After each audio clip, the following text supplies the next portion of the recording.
Left സൈഡിലെ housing കാണാൻ പറ്റില്ല, ഒന്നും കാണാൻ പറ്റില്ല. റൈറ്റ് സൈഡിലെ ലീഫ് എല്ലാം കാണാൻ പറ്റും. ഇനി ലീഫ് പൊങ്ങിപ്പോയതാണോ അതോ KSRTCയുടെ നഷ്ടം കാരണം ലെഫ്റ്റ് സൈഡിലെ ലീഫൊക്കെ മറിച്ച് വിറ്റതാണോ? ഇത് ബസ്സല്ലേ, ജനങ്ങളെയും കൊണ്ടുപോകുന്ന സാധനമല്ലേ. ഇവിടെ ആടിനും പശുവിനെയും കൊണ്ടുപോകണ വണ്ടിക്ക് വരെ നല്ല ഫിറ്റ്നസ് ഉണ്ട്. മനുഷ്യനെ കൊണ്ടുപോകണ വണ്ടിക്ക് മാത്രമേ എങ്ങനെ കൊണ്ടുപോയാൽ മതി എന്നാണ് ഗണേഷ് കുമാർ പറയുന്നത്. ഇതേ ഒരു ബസ് പോകുന്ന ഒരു പ്രക്രിയ കാണിച്ചു തരാം. വേണമെങ്കിൽ കണ്ടോ നിങ്ങൾ. കാണാത്ത മലയാളികൾക്ക് പ്രത്യേകം കാണാനുള്ള അവസരമുണ്ട്. ഇതേ പോകുന്നു. എന്തേലും പ്രശ്നമുണ്ടോ നോക്കിയേ പിള്ളച്ച, എന്തേലും കുഴപ്പം, എനിക്ക് എന്തേലും ഒരു കുഴപ്പമുണ്ടോ നോക്കിയേ, നോക്കിക്കോ, നോക്കിയേ. ടയർ രണ്ടും ഇരിക്കണ നോക്കിയേ നിങ്ങള്. ഇതേ കണ്ട, എന്തേലും ഒരു കുഴപ്പമുണ്ടോ നോക്കിയേ. ചെരിഞ്ഞിരുന്നിട്ട് മോഹൻലാലിന് ഉണ്ടാവുമെന്ന് തോന്നണല്ലോ എനിക്ക് ഇത്രയും ചെരിവ്. ലെഫ്റ്റ് സൈഡിലെ ഹൗസിംഗ് കാണാൻ പറ്റില്ല, ഒന്നും കാണാൻ പറ്റില്ല. റൈറ്റ് സൈഡിലെ ലീഫ് എല്ലാം കാണാൻ പറ്റും. ഇനി ലീഫ് പൊങ്ങിപ്പോയതാണോ അതോ KSRTCയുടെ നഷ്ടം കാരണം ലെഫ്റ്റ് സൈഡിലെ ലീഫൊക്കെ മറിച്ച് വിറ്റതാണോ? നോക്കിയേ നിങ്ങള്, കുത്തി കിടക്കണ നോക്കി.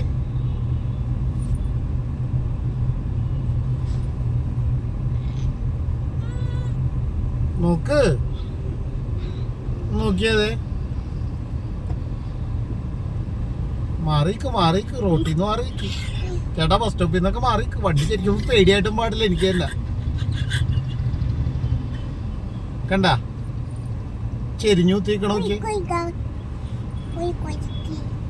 ചെറിയ ചെരുവൊന്നുമല്ല, നല്ല ചെരുവാണ്. കണ്ട കണ്ട ഇതേ പോണോക്കിയേ. നോക്ക് നോക്ക് നോക്കിയേ. അപ്പുറത്തും ഇപ്പുറത്തും തമ്മിലുള്ള ഗ്യാപ്പ് നോക്കി നിങ്ങള്.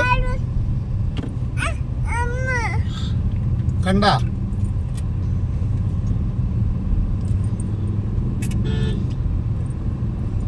കണ്ട പോണ കണ്ട നോക്ക് വിളിച്ചാ, നോക്ക്. ഗതാഗത വകുപ്പ് മന്ത്രിയേ, ഗണേഷ് കുമാർ ഗതാഗത വകുപ്പ് മന്ത്രി ഇതൊക്കെ കാണുന്നുണ്ടാ? അത് വണ്ടി ഫുൾ ടൈറ്റില്. അയ്യോ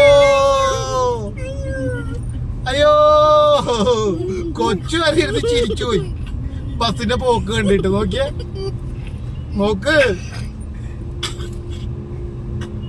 ചേട്ടാ, റോട്ടിൽ നിന്നൊക്കെ മാറി.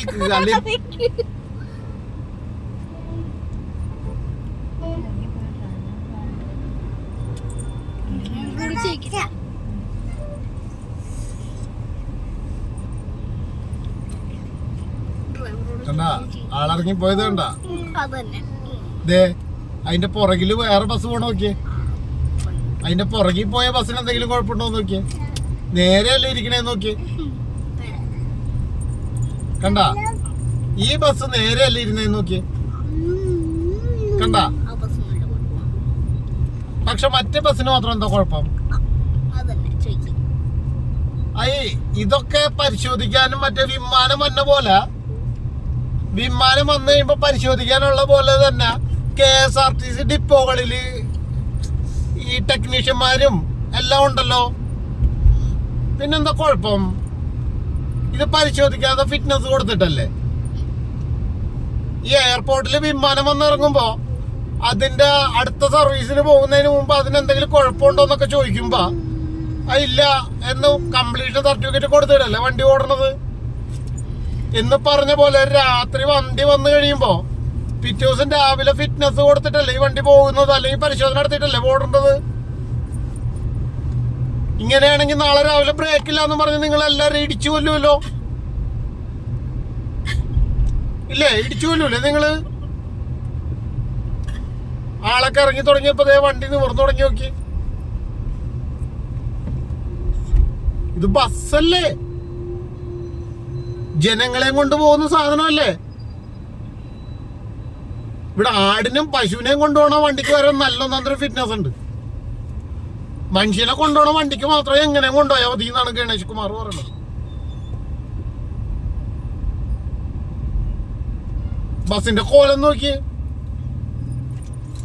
പൊതുഗതാഗത സംവിധാനമാണ്. ദുബായിലൊക്കെ ഇറങ്ങി ഇതും കൊണ്ട് ഓടിയെങ്കിൽ പിഴ അടയ്ക്കാൻ മാത്രം നേരം ഉണ്ടാവുള്ളൂ. ബസ്സിനേലും കൂടുതൽ പിഴയായേനെ.